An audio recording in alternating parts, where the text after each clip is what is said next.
안녕하십니까. 스피치가 스펙을 이긴다의 저자 공미정입니다. 오늘은 이계진 아나운서의 에세이 남자도 가끔은 옛사랑이 그립다 36번째 낭독 시간입니다. 읽어드릴게요. 별리 없는 사랑을 위하여. 얼마 전 서울 한국의 집에서는 회원식이 있었다. 없는 일은 아니지만 그렇다고 자주 있는 일도 아니다. 회혼. 알지도 못하던 남남끼리 부부의 인연으로 만나서 60년의 세월을 해로하며 산다는 것이 기실 얼마나 어려운 일인가. 조언의 경향이 있긴 했지만 20에 결혼한다 해도 80은 살아야 회원인데 그냥 80수 하기도 쉽지 않은 터에 부부가 함께 60년 세월을 산다는 것은 결코 쉬운 일이 아니다.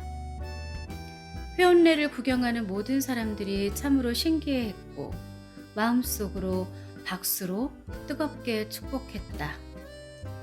두 눈 똑바로 뜨고 계산할 것 다 해보고 살펴보고 알아본 후에 결혼하며 부족한 것 없이 살 수 있는 세상에 사는 요즘 사람들이 뚝딱 이혼하기 잘하는 세대이고 보면 경탄스럽고 신기하기도 할 것이다.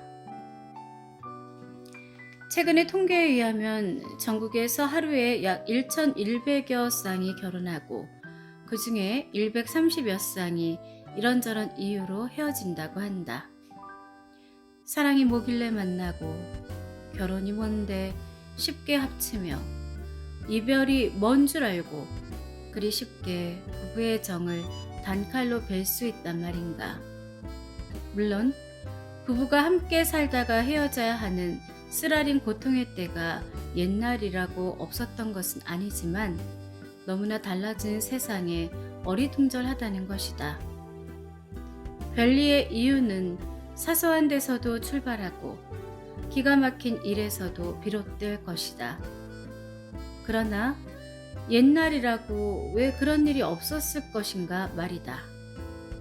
서로 만났을 때의 그 순수한 기쁨과 사랑할 때의 그 계산 없는 희생, 결혼을 결심할 때의 그 굳은 마음과 각오, 신혼의 시절에 가지고 있던 그 숱한 아량. 그런 것들만 어느 정도 잊지 않고 산다면 회원례를 보며 신기해할 것도 경탄할 것도 없을 것이다. 인류의 역사를 통틀어 보아도 아마 남녀 간의 애정 문제, 특히 결혼 문제는 그리 단순하지 않았던 것 같다. 그것은 영원한 난제이며 결론을 쉽게 얻을 수 없는 운명적인 일인 듯하다. 결혼에 대한 격언을 살펴봐도 이해가 간다. 대개는 부정적이고 경계적이다. 다만 참고 살아야 한다는 훈계가 있을 뿐이다. 동서양과 고금을 통하여 공통적이다. 결혼은 포위당한 성체와 같으며 밖의 사람은 안으로 들어가려 하고 아랫 사람은 나오려고 한다. 중국. 남편을 잘못 만나면 당대원수, 아내를 잘못 만나도 당대원수. 한국. 바가지 긁는 소리를 듣고 싶으면 결혼하라. 칭찬을 듣고 싶으면 죽어라. 아일랜드. 결혼과 수박은 어쩌다 맛있는 것이 걸릴 때가 있다. 스페인. 한 가마의 빵을 잘못 구우면 일주일간, 수학이 나쁘면 1년 동안, 불행한 결혼을 하면 일생을 망쳐버린다. 에스토니아. 싸움터에 나갈 때는 1번 기도하라. 바다에 나갈 때는 2번 기도하라. 그리고 결혼할 때는 3번 기도하라. 러시아. 자, 어느 속담이나 격언을 봐도 결혼을 쉽게 생각하거나 긍정적이고 즐겁게만 생각하고 있지 않음을 알 것이다. 유독 나에게만 고통이고 나에게만 불운하며 우리에게만 비극적이고 우리에게만 후회스러운 것이 결혼은 아닐 것이다. 우리들의 어머니 때에도 우리들의 할머니 때에도 그 할머니의 할머니 때에도 남남끼리 만나 사는 데는 어려움이 있었다 하니 우리도 그런 줄로 여기고 서로의 지혜와 노력으로 행복하게 살도록 해야 하는 것이 아닐까?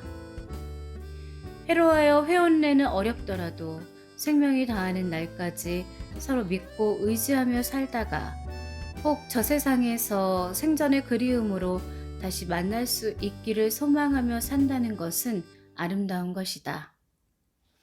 이 세상 어느 부부가 아무 문제도 없이 살고 있단 말인가? 거짓 사랑, 정략 결혼, 허용 결혼, 목적 결혼은 구제할 길이 없겠지만 아무리 변한 세태에 살지라도 보통 사람의 작은 행복은 노력으로 누릴 수 있을 것이다.